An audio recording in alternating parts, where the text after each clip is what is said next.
Today we look forward to 2030, where anti-corruption movements, ESG rules, and transparency standards will increasingly shape market trust and access. By not being compliant, so you're able to access, like, because there is another market, like say China market, India market, or US market. I would say like US market is a bit lenient, but like China market and India market is like agnostic to sustainability. When you had in December last year the massive flood in Sumatra, the citizens have the right to know how deforestation took place, whether it was legal or illegal. And according to all reports, including those by Transparency International Indonesia, but also the media reports, even the governments, there was massive corruption-fueled deforestation. I believe consumers nowadays, especially the Gen Z, the young generation, are more sensitive. They are more literate about what companies have to do in order to be sustainable, in order to serve the public.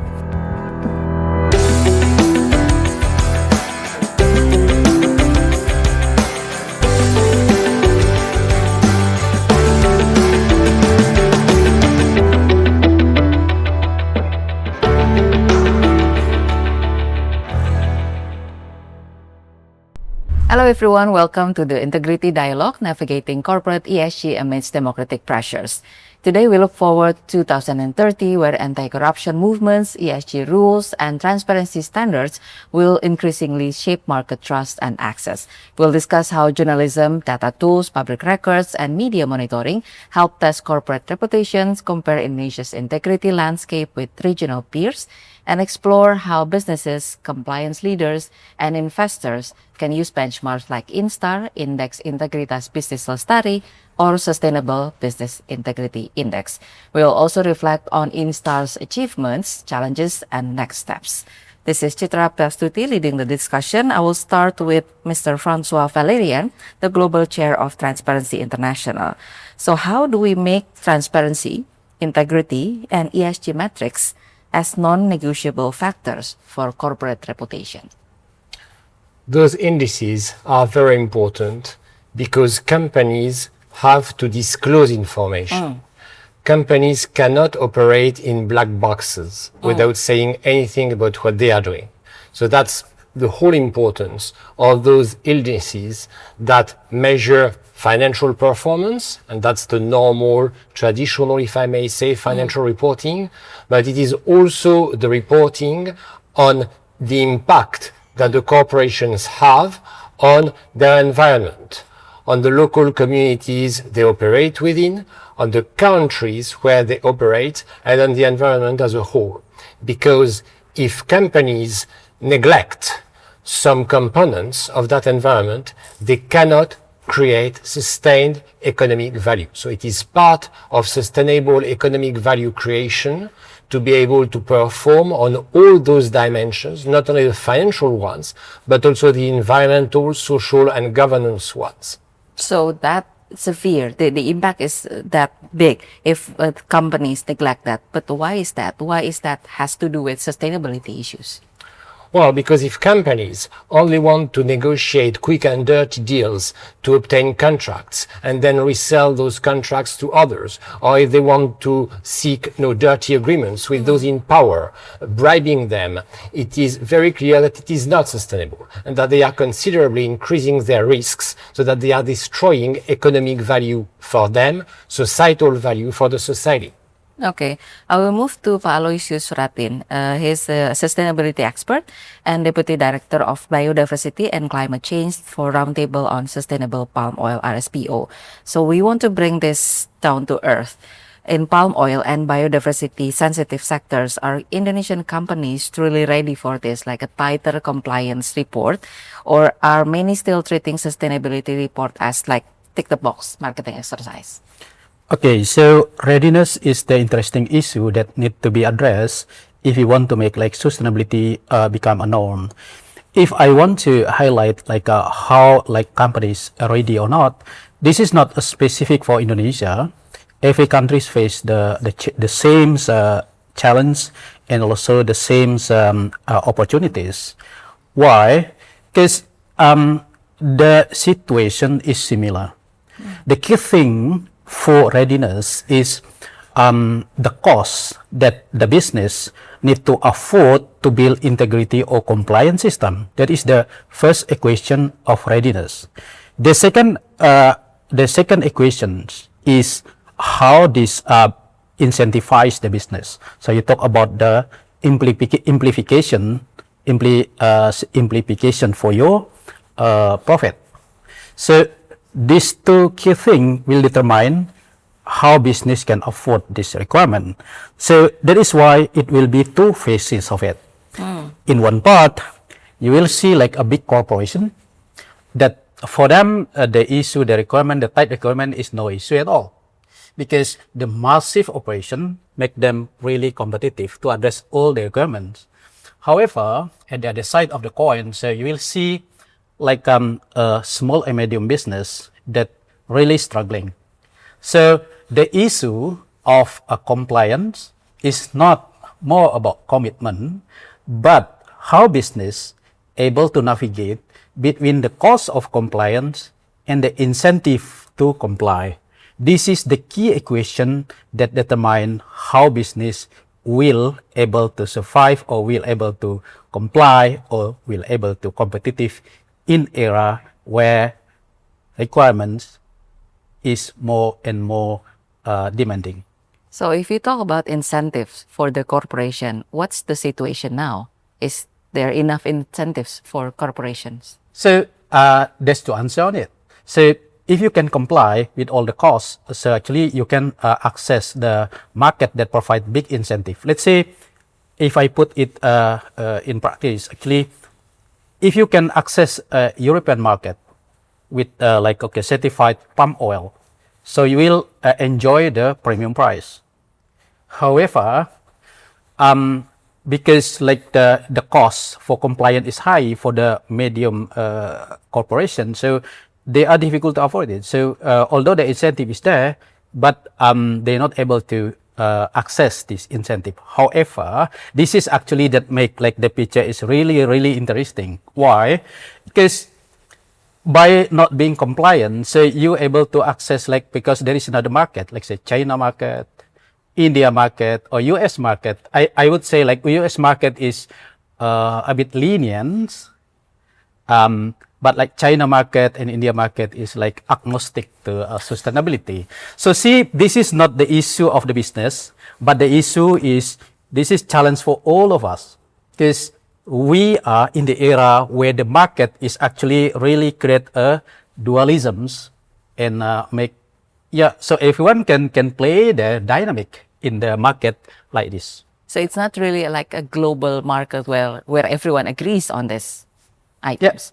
Yeah, so that is the key thing on this is that, so the question is not how ready of business in every country to be part of this movement, but how market align themselves. Can you imagine? Okay, if you talk about the export product for Indonesia, where is the destination country? If I divide this global value chain into two, so there is a market for compliance, which is European market, but the size is no more than less than 10%. Okay. So, but the rest is that the market were not much asking you about compliance as a business. So what is your option? You have strategy how to navigate this, right? So this is why demanding or advocating transparency or integrity on market is actually the work of all of us. In RSPO is one of, we call it one movement for us to bring all stakeholders to commit to the market. And if you need like a tool or mechanisms to navigate this, RSPO is the ready-made tool for you to access the tight or demanding market, because our standard is developed to align with the latest requirement of the market on sustainability. Yeah. Okay. Moving to Wahyu Dhyatmika here. So I want to pick up from what François said. If we neglect this kind of sustainability approach to this, we cannot create sustainable value. So from the media point of view, what happens when companies fail to meet the transparency and ESG standards? Yes, thank you, Citra. But before that, I would like to respond to Aloysius' earlier remark when you mentioned that there is two global realities where one consider ESG benchmark as a necessity, a prerequisite for certain commodities to be accepted by the market, and the other are not yet there. I think this is not a obstacle. It's just a transition issue, because I think at the end of the day, the public will demand corporates, companies that produce goods that are important for their livelihoods to comply to this regulation and to address public concerns around social impact or environmental impact and good governance. Yes, it is now still fragmented, but I do believe the world is going to a condition where it will become a similar standard for all markets. So having said that, I think to respond to your questions, I think at the end of the day, companies have to serve their consumers, have to serve the demands of people who use their product. So if they don't meet their standard, if they don't meet the requirement, then public will respond. People will respond. And I think that's what we're trying to do here with this INSTAR index, Tempo and Transparency International Indonesia. Try to bridge the people, the public, and the corporations with this index. We are showing the public which companies are complying to the environmental, social, and governance indicators using TI methodology, so that the public will know which companies are complying, which companies are really caring and addressing what people really thinks it's important for their future, for their next generation. So if we look at from that perspective, is the risk mainly reputational collapse if the company does not comply with those standards, or is there deeper economic vulnerability? I think it can start from reputational. I think brand image is an important variable, is an important assets for a company. So if a company has reputational issues, reputational risk because of their inability to comply, then I think that will affect their bottom line at the end of the day, because then people will think twice before purchasing their product, using their services, etc. So it starts with reputational, and we don't take that lightly. And as an independent media working with a very credible organization like TI, I think ignoring what INSTAR index are signaling will be a huge risk for the reputation of the company. I want to get back to you, François. You first mentioned about when you neglect this kind of index, it's a signal of more bad things. How do you respond to what he just mentioned? Well, I think it's a question of index, but it goes beyond the indices. It is a matter of long-term economic performance for companies to respect their society. And the society itself has the right to know what happens to the economy and how the economic actors are behaving. When you had in December last year the massive flood in Sumatra, the citizens have the right to know how deforestation took place, whether it was legal or illegal. And according to all reports, including those by Transparency International Indonesia, but also the media reports, even the governments, there was massive corruption-fueled deforestation. So all that is part of the life of a country, and companies are corporate citizens, so that it goes beyond even the cost of compliance. I would like to say that it's not a matter of cost of compliance. Companies have to invest in integrity. Compliance is not something negative like a cause, so you have to enjoy that cause. We don't know exactly why, because Europe is asking for that, or other parts of the world are not asking. Companies have to invest in integrity because they have to invest in their societal environment and they have to respect it. Otherwise, they will not survive over the medium to long term. Okay, so picking up from that integrity, we will continue our discussion. We will touch on the relationship between investigative reports and independent media and the validation of efforts from the corporation after the break.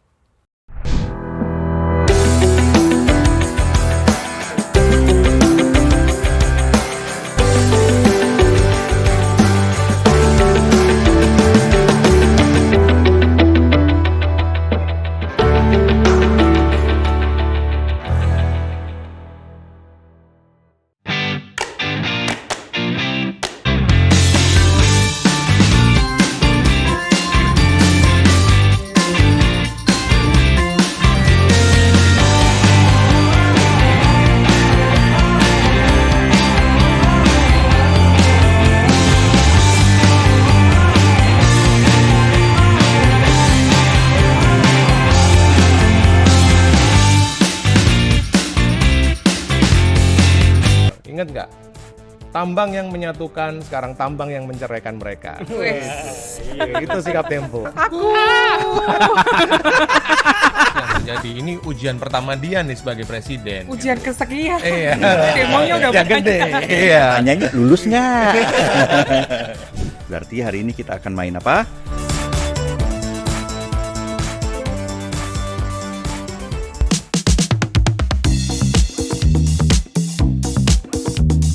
Halo teman-teman, ketemu lagi di Omon-Omon.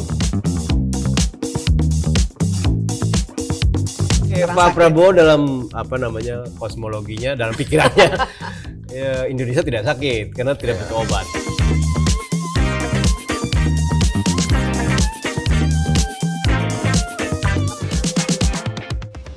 Hello, welcome back to the Integrity Dialogue, Navigating Corporate ESG Amidst Democratic Pressures. We are still with our speakers, François Valérian, Global Chair of Transparency International, Dr. Aloysius Suratin, Sustainability Expert, Deputy Director of Biodiversity Climate Change, Roundtable on Sustainable Palm Oil, RSPO, and Wahyu Dhyatmika, Media Executive, CEO of Tempo Digital. So it is now clear that corporate claims alone are no longer enough to satisfy investors or the public. They, as you said in the previous segment, companies need to invest in integrity. I want to pick up from there. So why is it more important now than before? Well, it has always been important, but it is very clear that our world is facing immense changes. There is the climate change that I mentioned, and this region of the world is particularly hit by the devastating effects of climate change. You also have the United Nations Sustainable Development Goals, such as winning over hunger, winning over poverty. It's supposed to be in 2030, but 2030 is tomorrow. And these Sustainable Development Goals, well, let's be clear between us, they will not be reached. They will not be reached. And why won't they be reached? Because for all of those goals, we need public money. And if this public money is being misused, if it's being diverted, if it's being stolen by corruption, those goals will not be reached. And that's the reason why we need information. We need investigative journalism. Citizens need to be informed about what's going on. The citizens have a right to know what is in a public contract, because the public contracts have to be published because they are the contracts of the public. Public money is the money of the citizens, belongs to the citizens, and the uses of public money have to be known. And also there is one thing very important which needs to be known. It is who's behind the legal entities. Who are the real shareholders, the real owners of the legal entities, because there are numerous legal entities that are obtaining public contracts, but we don't know who's behind those entities. So there is always the suspicion that the same person might be on both ends of the table, the decision maker and the successful bidder to a public contract or a mining license. And that is bad for the public. Why is it bad? Because if someone obtains a contract with a bribe or conflict of interest, or because this person financed the electoral campaign of the decision maker, what would be the interest of the bidder to deliver successfully, to deliver to the interest of the public? No interest at all. So that it is in the interest of the public that journalists inform and that we know who's behind the legal entities, who's behind the companies. So for knowing who's behind those kind of things, we need media, we need free press. How do you follow up this from media perspective? Yeah, I think this is one of the objective of the media, to provide this important information to the public, so that the state budget can be more accountable. Citizen can really understand where their tax money is going. I think that's a big job for the newsrooms, and I think we have a long history of free press in Indonesia. Of course, we've seen in the last several years there's a tendency of shrinking civic space and more limit on data openness. But I guess that's just the realities that we have to face, because I think the public at the end of the day really demand media to fulfill their duty and provide this information to the public. So when powerful business and political interests do not want the data to come out, what will happen to us, to the public, and our rights to access to information? Of course, if, as François said, companies have, of course, a duty to make sure that their processes are not in the black box. And that is also required by law. We have law on information access. We have the stock exchange, where companies that are listed needs to be also very open and transparent. The initiative that we are doing in the last couple of years with Transparency International is just utilizing those public data, all of the sustainability reports, all of the financial reports from the publicly listed company. We process it, we analyze it, and that we announce it as the INSTAR index. But beyond that, I think there are a lot of things that are not yet there in the public report, and that's where investigative journalism comes to play. So these indexes can become the very first signal, and if the public feel that the report doesn't really reflect the performance or what they face or what they feel happen on the ground, we have other measures to make sure that they can report it, and we will follow it up with more boots on the ground, with reporting on the ground. Okay. So, Pa Aloysius, as a sustainability expert, how do businesses really see this kind of public scrutiny, like all eyes on the corporations to be transparent, to invest on integrity? How do they see that, other than the cost versus incentive point of view? Yeah, from that perspective, actually, this approach is good for business. Is, you see, this is not be seen as scrutiny for business, because they can take benefit from for their reputation also. Public reputation is key for profit, right? So that is the key thing. So, however, there is another issue, that how to make like this approach is really significant in changing the market. So, because the responsibility to make like the business more sustainable is the work for everyone. The key thing is how to make this tool is really able to move or to shift the approach for just being measuring your reputation in terms of doing good or in terms of compliant to standard or requirements, but no, market is request more than that. What is the market asks? The market asks business to prove that their claim is reliable. So this is actually a new avenue for this approach. If you develop a rating system and something like that, so you need to shift the approach to make business not just comply because they want to be seen as a good actors or good doer, but you need to shift that to make them, helping them, and to be more significantly relevant, creating impactful approach in doing business. With that, so you will already help them to behave in the market where incentive, where demand is more than just tick the box or compliant to the indicators or standard. If there are not enough incentives for the corporations, is the public reputation a bigger factor for corporation to comply in all these elements? Yeah, if your question is it the factor for comply? So the issue is is it a factor for incentive or disincentive? So that is actually the key thing. So what I mean is that by satisfying or rating system or anything like that, so yeah, they will enjoy that because it's good for business. But the other side is that you also need to be able to hinder or to develop something that just anecdotal, because this is the challenge that all the rating system need to be aware of, because the limited of the data or the limitation of the approach.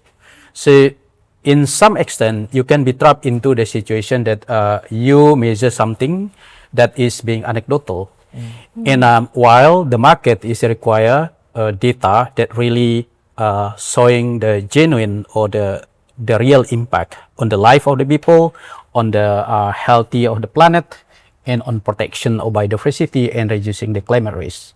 Okay. We will discuss about the limitation of data and approach, and we will learn more about INSTAR index after the break.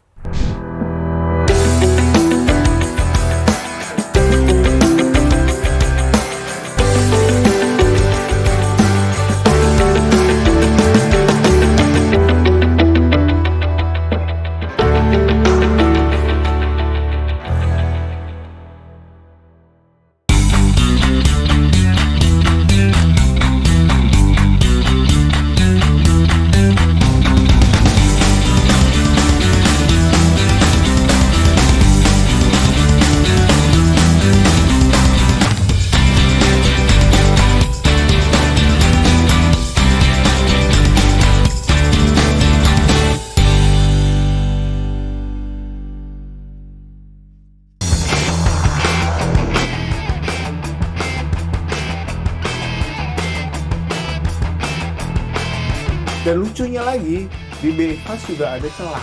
Pokoknya uang kita udah dikit, dibobol pula. Sama ini kita cek. Oke ya. Curhat. Kita kupas perkaranya untuk kasus-kasus yang lain minggu depan. Thank you.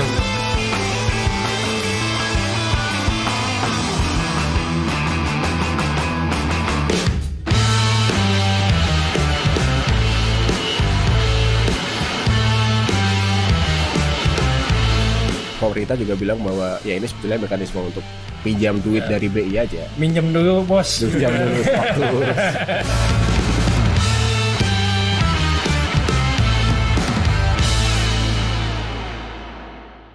Hello, welcome back to the Integrity Dialogue, Navigating Corporate ESG Amidst Democratic Pressures. We are on the last part of our conversation.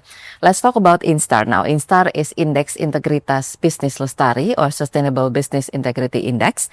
This is an initiative by Tempo Data Science, Transparency International Indonesia, and Institute for Strategic Initiative to measure whether companies practice integrity, anti-corruption, human rights, environmental responsibility, and sustainable governance. So INSTAR is designed as a trust benchmark for Indonesian companies. It's beyond claim because it is also checking the integrity and sustainability claims. So I want to know more about how INSTAR is built and work. Pak Suratin mentioned about the limitation of data and approach. Is INSTAR the answer to that? Who maybe Wahyu can start about the design and Transparency International about the data? Yes, of course. The idea itself started from Transparency International because for years, Transparency International has a very robust and well-used methodology to measure and to analyze indicators of ESG from companies, the environmental impact, social impact, and governance impact. So those three pillars is broke down into several indicators. And then the team at Transparency then have a scoring system and methodology to assess based on publicly available data submitted by these companies to the stock exchange. I will let François explain more on that methodology, but for us, when we were first approached with this idea, we immediately embraced the idea because we see this as an opportunity to make sure that the civil society perspective, the public perspective, what people on the ground feels, the necessity of the companies to fulfill, the value that this public feel the companies have to be subjected to, can be conveyed to the companies itself by making this methodology public, by making this index widely accessed and reported in the media. I think that will create a bridge, as I mentioned earlier, so that the companies understand what is demanded from them by the public and the civil society, and they can gradually fulfill that demands. I believe consumers nowadays, especially the Gen Z, the young generation, are more sensitive. They are more literate about what companies have to do in order to be sustainable, in order to serve the public, and they are more and more link their decision to buy things, to purchase services based on that perception, based on whether the companies that produce the goods and services are compliant or aligned with their own value. And I think this index trying to achieve that. Okay. Over to you, François. Can you Yeah, elaborate more on the public data? Well, so it's true that Transparency International has, let's say, 25-year experience in publishing such indices by studying the information that is published by companies, most often on their websites, but not only on the websites. So I would like to commend Tempo and Transparency International in Indonesia and your partners for having done that index, because I think the specificity of this index is that it combines non-financial and financial information. So that's very important, as I said before, because we are looking at the inner and the outer circle of the corporation. One of the main interests I see in INSTAR is that it is setting a standard. That's very important, and it's very important for the other companies, those that are not measured, because we have to bear in mind that this INSTAR index is applied on listed corporations. Why that? Because those corporations, they have to communicate, they have to publish, because they are forced to do so by the stock exchange regulations. But the privately owned companies, which are most companies in all countries, and the state-owned companies, they do not have the same obligations to publish. Still, they have a duty of information towards their environment exactly as the other companies, and they may play a very important role in a country like Indonesia, but in other countries. So it's setting a standard. And lastly, I would like to say that if it's not because companies are disclosing an information, that this information is true. So we have to bear that in mind. We have to be cautious, and companies have to be serious in the information they are publishing, because if this information is false, if they are misrepresenting the reality, whether on financial accounts or on ESG criteria, it will backfire immensely. It takes time to build a reputation that can be destroyed overnight. Okay, so INSTAR is 3 years now. What has the index or score tells us? What can we learn about the journey of INSTAR in 3 years? Well, what we can learn about the journey is that there are a number of listed companies in Indonesia which are taking seriously the environmental and social criteria, and that seem to be performing well, but it's up to the public to also look at this information. It's up to the local communities and the civil society organizations and the press to use this tool beyond those 3 years, including on what was published over the past 3 years, to make sure that the reality corresponds to what's been published. Okay, so the whole data is used is from public, and you want to add more? Yes, I think one of the things that we also seen in this 3 years index is the requests from the companies themselves to learn more and to improve, because some of the indicators are quite new for them. And I think this is a good development, because they are actively asking how can we improve. And I think that's one of the things that we are expecting to see when we first launch it. And now more and more companies come forward and ask what kind of things that we need to do to make sure that next time, the next year, the following year, we will improve our scores. So I think that's a very good development. Okay, so from Aloysius Suratin perspective, so with global standards, you have experience with RSPO. What does media-backed index like INSTAR add?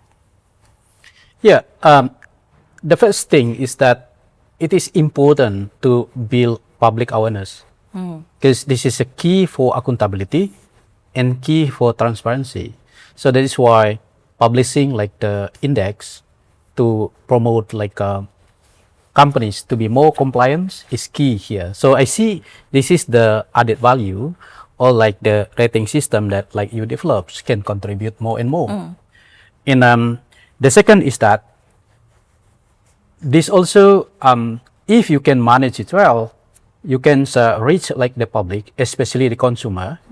So at this stage, you need to be able to transform just developing a standard to build awareness, but to make a consumer making decision on the purchasing decision according to the standard or rating system. So this is where situation that finally make us like support business to be more responsible and to be more sustainable in managing all the aspect of the sustainability on environmental aspect, social and human right aspect. Yeah. Okay, so with sustainability, sometimes people would see this like a greenwashing kind of thing. With this media-backed index like INSTAR, would people have this kind of thinking as well? Like, oh, this is just another sustainability report with a stamp from media. How do you, like a greenwashing with a stamp? Yeah, that is depend on, again, back to the key thing is how you deal with data. If you're able to escape from like anecdotal data, you will be success to promote like a real reporting or real implementation of the sustainability commitment. But this is actually our homework. I would say this is homework for everyone, because by the fact now is that it is difficult to reach like the data that finally enable business, policymakers, and all of us to address the key question, how you revert the biodiversity loss. If you learn from all the media today, like all of us is concerned about biodiversity loss and climate risk. The trend is not going down, but the trend is increasing our concern. What it means from the data perspective. So it means something to do that our limitation, all of us, to develop data that really reflect the realities. So what we achieve Now, not only from like the framework perspective, not only from like a research data, scientists in media, all of us not still struggling in finding how to get a real data that really talk to reflect the condition of the complexities of the ecosystem, complexities of the human, industry, and business interlinkage, and build that to public. This is the picture. So this is where we need to improve and evolve more and more to build the ecosystem that really positive to sustainability. Yeah, if I may add, we after the first year of INSTAR, we realized that's an issue that we have to also address. But the possibility of, like François mentioned, that publicly listed reports are not 100% true. So there's always potential that companies are just submitting reports for the sake of submitting reports. So that's why on the second year, last year, we add one more layer of verification. So we invited a third partner to do a scoring based on media stories. So media monitoring tools were added to the verification, and also a set of new indicators to check whether the companies are really resilient and really complying. There's a set of methodology that we can implement to see from the financial reports whether these are truly reflect the realities of the performance, or this is just a greenwashing attempt, for instance. So we are not perfect, and we will continue to improve our methodology, but we realize there are some gaps that we need to address. So the data comes from the corporations based on their publicly available data, and then the media monitoring watches how the public perceive that companies, and it's the importance for this kind of index is how it reflects the reality. So from the indicators developed by Transparency International for the INSTAR, can you tell us through about the indicators?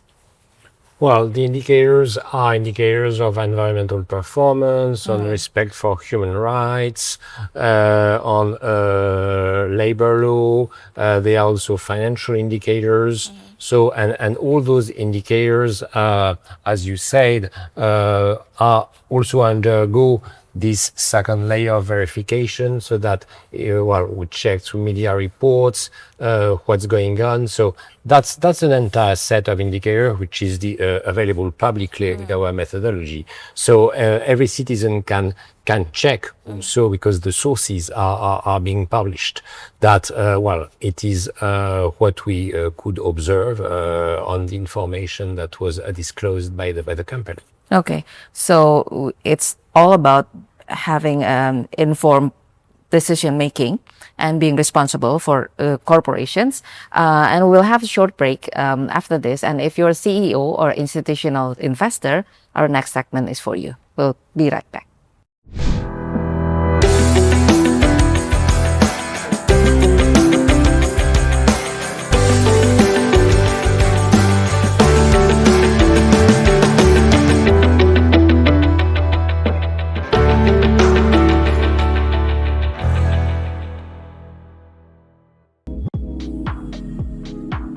Di era banjir informasi, Cek Fakta hadir menjadi benteng pertama melawan hoaks dan disinformasi. Bukan sekedar verifikasi, namun membangun literasi. Setiap detik, dunia terus bergerak. Merangkum peristiwa terkini dengan akurasi tinggi. Opini Tempo, suara redaksi lewat sudut pandang kritis atas isu terkini. Tempo Explain menyajikan informasi berbasis data, dikemas lewat visual dinamis, menjadikan isu kompleks terasa lebih dekat. Human mengajak Anda menyelami kisah nyata tentang keunikan, perjuangan, dan kemanusiaan. Cakap-cakap, obrolan santai dan mendalam, ruang berbagai pandangan, mengupas sisi lain atas peristiwa hingga tokoh inspiratif. mengupas isu hukum dan keadilan dengan sudut pandang jernih dan berimbang. Bersama pakar, praktisi, dan suara masyarakat. Dibahas tuntas hingga penuh makna. TV Tempo, melihat dunia dengan sudut pandang berbeda. Hello, we're on the last part of our conversation, the Integrity Dialogue, Navigating Corporate ESG Amidst Democratic Pressure. We are still with our speakers, François Valérian, Global Chair, Transparency International, Dr. Aloysius Suratin, Sustainability Expert, Deputy Director of Biodiversity and Climate Change, Roundtable on Sustainable Palm Oil, RSPO, and Wahyu Dhyatmika, Media Executive CEO of Tempo Digital. So, François, we're in 2026, and by 2030, corporate transparency is moving from voluntary public relations document to a legally binding mandate across international market. So, 2030 is just 4 years away. So, how do you see the situation now? Are the corporation ready, or the public demand is there? How do you see the situation now? Well, the situation now is we are at a very crucial moment, because it is obvious that corporations have to take all these obligations seriously, and beyond the tool or beyond the disclosure, what is extremely important is that the CEOs, the top managers themselves behave honestly. Because we all have in mind examples of corporations which seemed to tick all the boxes to perfectly behave under the environmental, social governance standards, which also had a very good financial performance, and which were engaged in massive fraud, massive corruption schemes.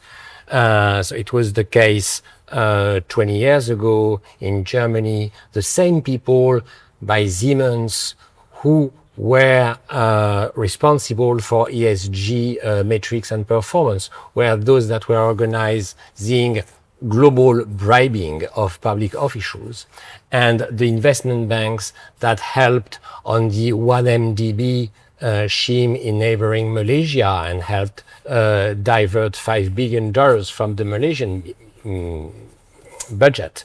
Well, they were investment banks that were performing extremely well, both on ESG and on financial standards, because there were individuals in these corporations that were giving complete priority to short-term profit. And that is really something corporations have to move beyond. Profit can only be sustainable. Okay, from INSTAR's perspective, so how is the methodology will evolve to because you mentioned earlier that the corporations are reaching out to improve themselves. Yeah, I think one of the nearest measures that we will take for the third year is we will invite more public participation. We will also have a special tier for companies that are willingly invite us to inspect their company. I think that's also some of the companies respond last year. They said that not everything are there in the sustainability reports or in the financial report on the stock exchange. So if you want to know more, we are open. You can come to their office or factories and see for ourselves. So I think that's another layer of verification. We will also involve more local media to get a sense of how the companies are operating on the field, on their own site. I think a lot of the companies in our stock exchange operate in places far away from Jakarta, like palm oil plantations or minings. And we will need more data and information from people who work on the same location. So I think at the end of the day, it's the issue of transparency and accountability. And I think analyzing what publicly available is one step, but then looking beyond the reports is the next frontier, I think. Pak Suratin, earlier in our discussion, you mentioned that it's more than just a commitment. So it's a good commitment that the companies are reaching out to improve themselves. So what does it take for companies to have more companies to have that beyond commitments to improve themselves? Okay, so the first thing is as part of like the architecture that need to be built in companies to be more impactful is that first they need to develop data that support them to build a strong claim. Let me illustrate this based on like sustainability reporting. If you read the sustainability reporting in issues that is critical, let's say like the climate change issues, you will find like the data is that more qualitative. So why? Because that is very, very complex. You will find reporting that's saying that, okay, climate change is important issues for us. And the best data is like, okay, this is the emission that we produce. But it stopped on that. That is not enough. So the current framework is require you to say how much of that impact like the business financially, how it affect your business model, how it affect the society. Can you quantify it? Quantification is the difficult issue now. So that is why we need to move from a qualitative approach to be more quantitative. The second one is the issue is like business is face the issue that are like aggregation issue. If you read the sustainability reporting for all the company that's listed on, let's say like Bursa Efek Indonesia, so aggregation is the key thing for you to look at because, okay, is this report reflect the aggregation of all the business, the subsidiaries or the head? Because if you fail to analyze that, you will come up with something that is dilution of the data. So, and if you realize the realities, business is not consist of single entities. They have a network from the suppliers up to the mill or up to that. So to come up with the real and genuine data, if you promote like business to be more open and public and the Bursa Efek Indonesia is something like that, so you need to realize this to build your conclusion because you need to get the public on that, right? And how to move on that? So now is more and more, we need to think about partnership. A part of all the partners that we have, we start to think about how to bring like scientific institution to be a partner. Because this is actually the approach that finally bring us together to move from like the qualitative to the quantitative approach and to help you to clearly communicate. If let's say like investor come to you and said, okay, how INSTAR data able to explain the implication of this to my investment? How many percentage of my investment, how much I will lose because of this rating? In moment when you're able to address that, that is where we already reach the ultimate objective of the rating system to shape the market, to shape the consumer to behave more sustainably. Yeah. Okay, but you also mentioned earlier that it's might be easy for big companies to do this. You mentioned about this architecture in companies to build strong claims. If we look at small, medium companies, how are they going to approach this situation? Is it easier for them to do this or not? Yeah, the issue is about the cost to build like the infrastructure of data.